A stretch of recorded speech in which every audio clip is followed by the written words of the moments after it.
आपको पता है महादेव की भक्त कैसे होते हैं? अगर आप सच में महादेव से प्रेम करते हैं, उनकी पूजा करते हैं, अच्छा बाकी चीजें आप छोड़ दीजिए, पूजा भी छोड़ दीजिए, आप ये देखिए अगर आप महादेव से सच में प्रेम करते हैं तो सबसे पहली चीज जो आपको वो देंगे वो है संयम।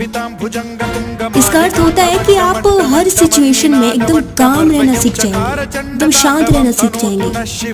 दूसरी चीज, अगर लोगों ने आपको कभी कुछ कहा है, आपको ब्लेम किया है, आप पर झूठे आरोप लगाए हैं, लेकिन आप पहले क्या करते थे, आप खुद को साबित करने में लगे रहते थे, लेकिन अब आप ऐसा कभी नहीं करेंगे, क्योंकि आपको पता है कि आपके पीछे जो खड़ा है वो स्वयं उसका जवाब देगा।